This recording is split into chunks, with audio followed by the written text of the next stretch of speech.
Good afternoon, Rafa. I wanted to show you something. I'm drinking out of a mug that says, "I think you're pretty wonderful," which I think is a good reflection of how I feel Oh, about you. So thanks for being my that's first so guest nice. on our little mini SMR podcast. To kick us off, you're my first guest. I thought we're going to talk about the importance of collaboration and external networks. So I thought it'd be fun for you to start by just sharing a little bit about you, who you are, and how we met. Sure. So, let me just collect some memories here. So, obviously who I am, I'm going to remember that. So I'm Raphael. I work at Nissan. I've been working at Nissan for the past 5 years or so. And before that, I used to work at Ipsos on the agency side. And even before that, again, on the client side, but that was my 10 years or 15 years in Canada. So I've done, back and forth a couple of times already now between agency and client side. And the way we met was roughly a year and 3 months ago. That was end of June at the SMR conference in New York when we could travel. And I was probably standing for a long time, not talking at all. You were extremely curious about why I was actually showing up in the first place. And then I did my bit on the Nissan presentation, and we had a bit of fun. And you were very kind to come and see me afterwards to have a nice chat. And that's how it started. That's right. Well, you forgot the important part, the formation of the two-person Raphael fan club by Kristen Luck and myself. We'll be taking membership applications for more fan members after this interview. Yeah, but what's so ironic I about was that is too we modest met to at a remember. networking event. But if you That's hadn't right. have shown up That's to right. that conference, I probably wouldn't have met you, right? Especially in the old world where really your networking was mostly physical and live. So I'm just curious, why is networking or peer networking, collaboration, meeting other peers in the industry, why is that important to you? So, that's nothing new, so we're probably going to talk about the pre-COVID and post-COVID world, since it's a big milestone nowadays. Yeah. But it's always been actually super important for me, so I've always been extremely keen on those conferences, on those networking events, not for the sake of networking, but really for the sake of meeting people who have different point of views, but facing, challenges just like I am, just like my team members are. And the more I hear about how people cope with such challenges, answer some questions, the more it just makes my brain work in a slightly different way. And hearing all Mm. sorts of point of views make me feel that we are becoming better people and smarter people. Has more opinions coming to the table. Yeah, that's very true. And I think about you and I are working on different parts of the world in different industries, but yet when we talk about our challenges that we're trying to solve, they feel like they're pretty similar. Yeah, no, you're Would right. you I agree mean, with that? at the end of the day, completely. I mean, the way our brains work, regardless of colors and upbringing and all that, is actually way more similar than people would like to admit, probably. So I completely agree with that. What I find interesting in how we met is that the truth is, I don't think we would have built the connection that we've built if we didn't meet face to face.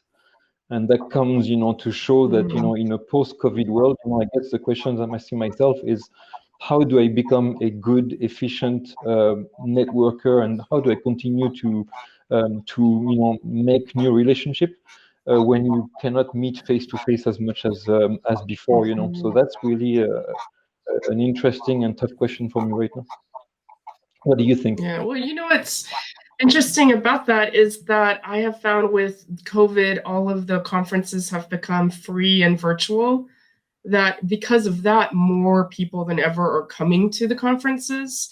And not necessarily in the presentation part, but I try to always stick around for like the happy hour networking part. And normally companies are using Zoom where it like forces you into a room with random people. And I've actually met quite a few great new people who I would consider now friends in the network who I wouldn't have met otherwise. Because sometimes at live conferences, it's easy to tend towards veering towards the people you already know versus putting yourself out there to meet new people. Yeah. So in some ways, I'd say it's open up to a broader network. Has that been your experience? Have you gone to any virtual conferences? Yeah, it has, so you're completely right for that. I feel, I've never received as many invitations as the past, 6 months, let's say, for COVID, simply because, many of those events, used to be chargeable and used to take quite a bit of time to travel to those places and all that. Now it's so easy to participate, remotely. But I think you're right. It diversified, the audience that attends those events. I think before you used to always see roughly the same kind of people who could afford such trips and who were close by, maybe, or a few biases, I guess, in the sampling, if we want to talk researchy. Mm-hmm. And nowadays, we can probably agree that the sample has actually improved. Yeah. Yeah. And even, for example, like with suppliers, coming out of the Click session, I met with Sharmila Das. And Sharmila, if you're watching this, sorry if I said your name wrong. She works for a company called Purple Audacity out of India. And she probably would have never been to any of the conferences that I went to, right? And now she's a great new connection for me. And we've had a few, I think, really, for me, conversations that have shifted my thinking about like Foresight and the India region. So I think that has been a blessing in disguise, but I do agree the like one-to-one personal relationship piece, it is easier to keep it sustaining when you've met live. So I don't know, what's your strategy Yeah. and how do you sustain your network? Because it is work. Yeah, it is work, you're right. I guess, the good news for us, is that because we've been nurturing our network for quite a while now, for quite a few years, it continues to grow, but we can also, rely on the people that we've actually met, several times or exchange with on a regular basis. So, thanks to those people, I feel you've got, almost like the network effect, you've got the domino effect of those people can actually put you in touch quite easily with people that they know and that they've met. So, you can really scale up your network, very nicely. And obviously, network minded people, kind of are very helpful naturally. So I think, that's how I've been doing right now. Yeah. And just, you and I have exchanged recently, and we've committed to, talking as a mini group, several times with people that, either you didn't know or I didn't know. So it's proof that, Yeah. it's a gift that keeps on giving. Indeed. So I don't know about you, but a lot of my peers don't go to conferences, don't invest in external networking and relationship building. And so I guess two questions. One, why do you think that is? And then two, what advice would you give them to try to convince them that they should invest more energies in external networking? Mm-hmm. So I have noticed the same thing as you. You've got, those who do it a lot and those who actually don't do very much of it. So it's quite polarized. I get the feeling that when people don't do it, it's because they feel it is not a valuable way of spending their time. So I think, the way they assess, how they should spend their time, probably underestimate, the value that network, and exchanges can actually bring to the table in your day-to-day life, whether it's business or personal, by the way. So I think it's really a simple matter of, changing that perception. And you probably change it, when you see that, once or twice when you do it, it does bring you value, it does bring you joy. So I think, there are some simple strategies to make it happen, but you do have, those people who feel, their time is better spent on just sticking to people at work. Do you find the same thing? Yeah, I think that is true.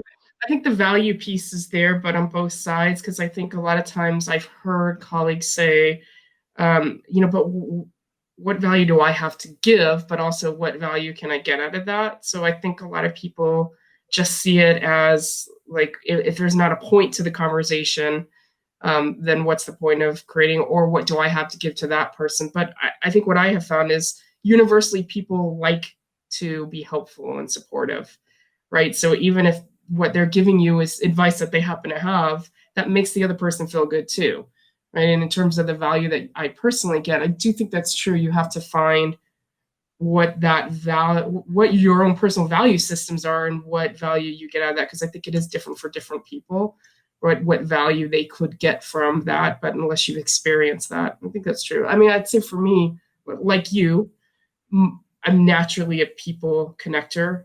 I just really enjoy connecting with people, but connecting other people together.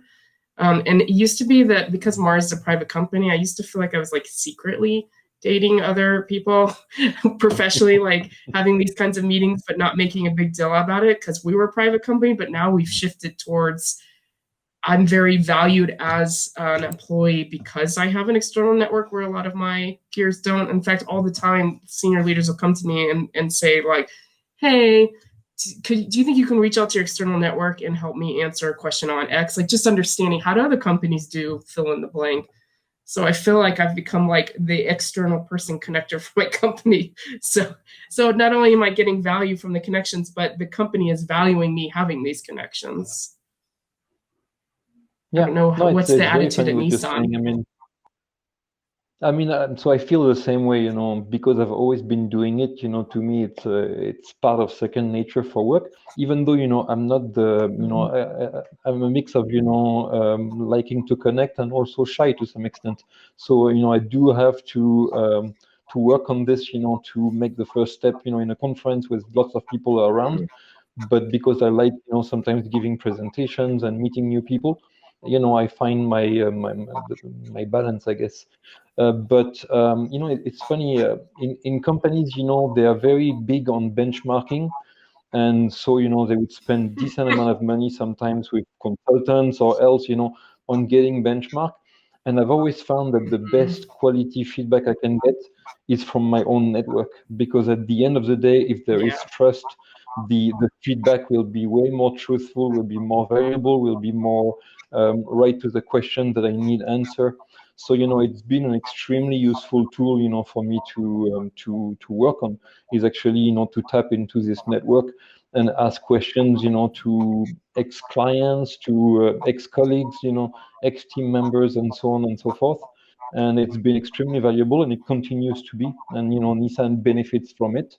And it's fine. I mean, it's part of the job as I see it. Yeah, no, that's very true. Do you think as an introvert, it's easier for you to be seen or easier for you to hide with virtual technology? Interestingly enough, I don't find it makes much of a difference. At least, I haven't noticed it makes much of a difference. Obviously, not being the level of awkwardness is probably a bit easier to deal with, remotely. But I would say that at least at first, sight. What I would also say is that I think the strength of the connection for people you've never met is usually, I find, stronger when you meet face to face. So, how do you make new relationships that will actually grow in strength, when you've never met face to face? I don't know. Maybe it's possible. Maybe, we'll get used to it if we Yeah, have to do it for, a longer period of time. But right now, I yeah. would be a little bit cautious about that in terms of expectations. What do you Yeah, think? I mean, it will be interesting, right, as time goes on, how that affects relationships. So I guess we have to work extra hard right now to keep them. But also, it's funny because people are craving connection, right now in this like COVID remotely distanced world, and it's also physically and mentally exhausting to have these kinds of video conversations all day long. So it is an interesting, double-sided sword. So I was just thinking about like if you were starting your career all over again and older, wiser you was talking to new, starting out career you, what advice would you give to new you about the importance of building your network early? So, I was trying to think of that as you were, expressing that question.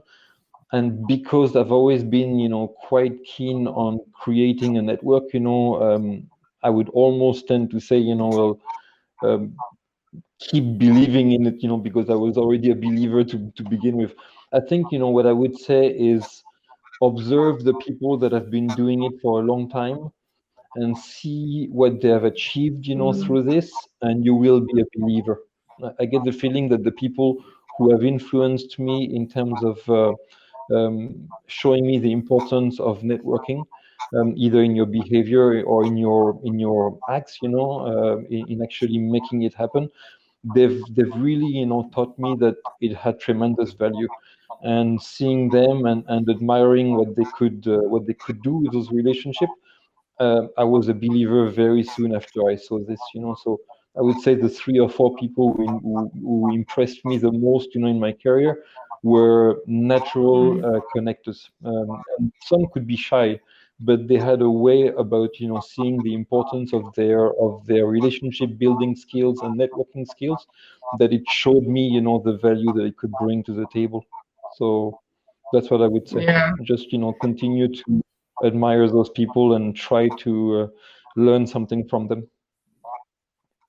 Yeah. I mean, I wish I had, I think this is certainly true for me, but probably for a lot of people, when we're younger, we tend to hold more senior or older people up on a pedestal, like, look how much they've accomplished, forgetting that we're all just like fallible humans figuring out our way through life. And I wish that I had been more bold or more confident to go up to, more senior people and get more advice, or, seek help in connecting to other networks. Because I do think like there's such a thing as reverse mentorship too. Like, I get so much out of talking with like Gen Zs, for example, about what's in their head and how they're thinking about the world and life. And so I guess for me, I just wish that I had taken advantage of connections and resources sooner in my career. It's funny what you're saying. It's interesting because I think one of the most important points in that connection aspect of the business is we tend, naturally to try to connect with senior people, either more senior than you are or just as senior, just to grow, that sphere and grow in your path and all. But actually, connecting with the people, who will, be the next generation, who will, grow up to be, people who will matter a lot, I think it actually teaches you just as much as, looking up to more senior people. I think, connecting is really connecting, and it doesn't say, that you need to connect to, older people or more powerful people or whatever you want to call it. It goes Yeah, both ways. I think totally. you learn, equally on both sides of any scale. Yeah, I mean, that's like for me, yeah, I don't know if you saw the Yes presentations at the ESMR festival, where the younger professionals had to pitch projects. Yeah, I mean, those were all like super impressive projects. But I was lost my train of thought there. But I also think that, yeah, we have a lot to learn from everybody, regardless of age or industry or title or whatever. It's just about new perspectives. So for me, the more I talk to people who are not inside my company or who are not my peers, the more I learn, because we have different perspectives and dealing with different problems at different levels. Yeah, Speaking of yeah, that, no, the you mentioned diversity earlier of that, opinion matters. yeah, you said earlier that you're naturally a connector and you've done it all your life. Is that true in your personal life too, or just your professional life? It's a good question, actually. It's a bit less true in my personal life, interestingly enough. So a little bit, I've always been the one organizing get together and that sort of thing, but I have not tried to go too wide. I get the feeling that um, real personal connections, require quality more than quantity. So I don't have exactly the same outlook on the business side of things and how the network is valuable to the personal side. So I was that gatherer and that kind of party planners. I've always liked organizing events and that sort of thing. But the size of the network has been less of an obsession, I would say. Then, for business, I find, a wider network actually, made a difference. Yeah. Yeah, no, that's true for sure. I think maybe that's also a function of age because, I think when I was younger, I had a much bigger personal network than I do now because you're right, I prioritize value.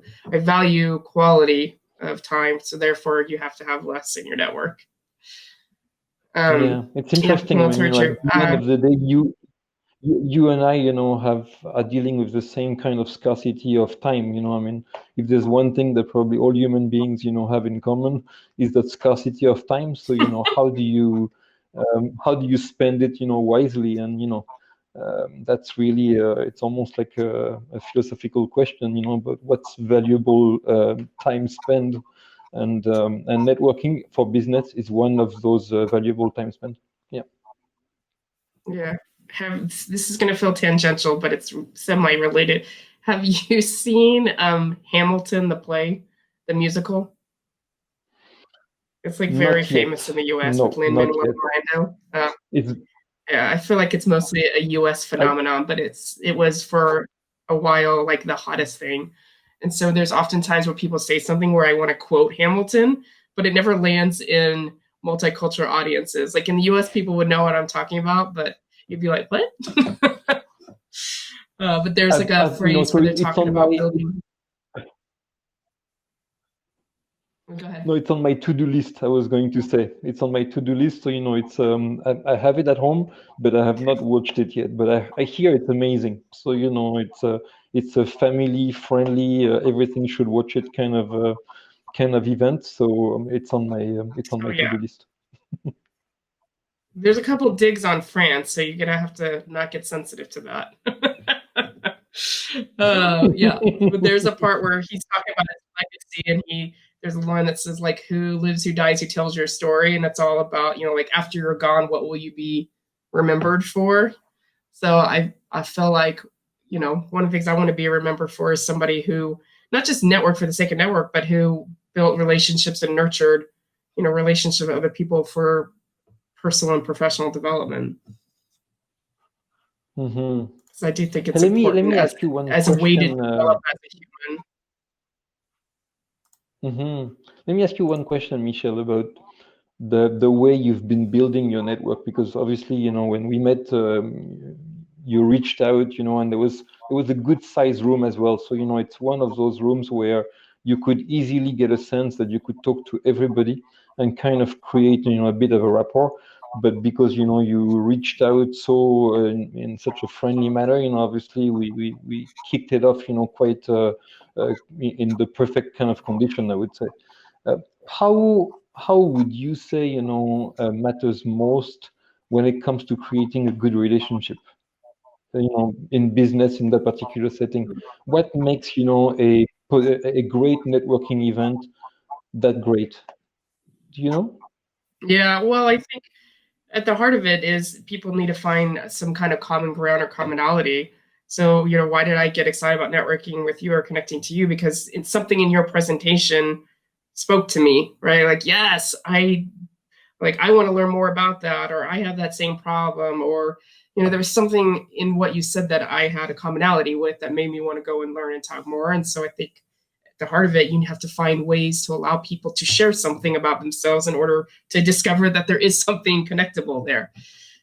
So I feel like Mm-hmm. that's like great networking offers people opportunity to share things about themselves personally or professionally. But also, like you said, I've Yeah. met so many people just by saying, I want to talk to somebody who knows something about Foresight or something about whatever, fill in the blank. And then someone's like, oh, I have the perfect person. Right. And so and then you just trust that we have something in common because somebody that I had somebody in common with said that we would. So I feel like that's how that works. I know we're about to run out of time, but just a fun non-professional question. I think you, like me, really enjoy traveling. So where's the first place you're going to get on a plane and go once you can travel again?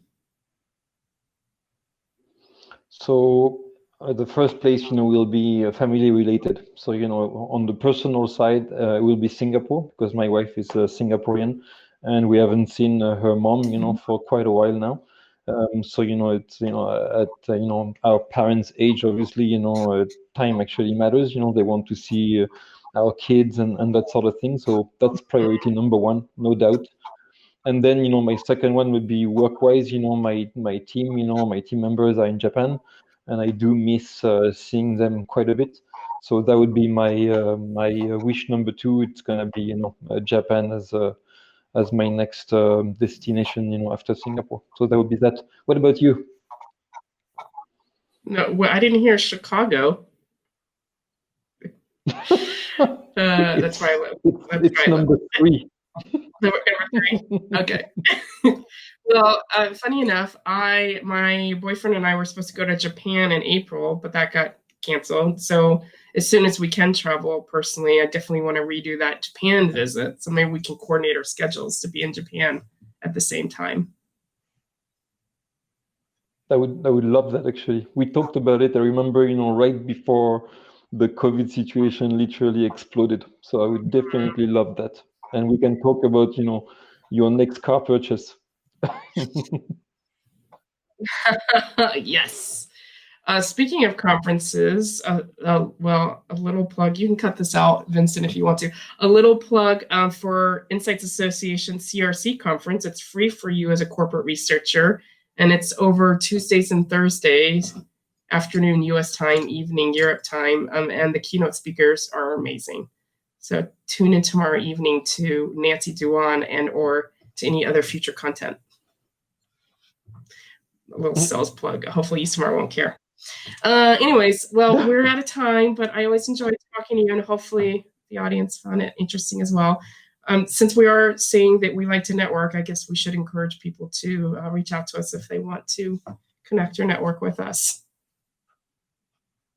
Definitely, I will welcome that, and I will, almost. I'd like to throw them, to throw the audience, of whoever is listening to us right now, a challenge. I mean, most of them are likely to be on LinkedIn or other platforms, and I think they should, try to reach out, randomly to either an old connection or someone that they would like to connect to, and they will realize actually that people are way more likely to welcome that kind of reach out, behavior. And like you said, people like to actually help each other. So I'm convinced, that by trying it out and understanding the value of it, people will do it more and more. So if we've helped, convince a few people about this, I guess we'll have won the challenge. Yes, I love that. That's a great. All right. Well, hopefully we'll hear from folks in the Eastmar network whether or not they did it. All right. Well, enjoy your evening with your family, and we'll talk soon. Thank you so much for having me, Michelle. Thanks for reaching out, and we will be talking soon anyway. Take care, everybody. Yeah. Okay. Bye-bye.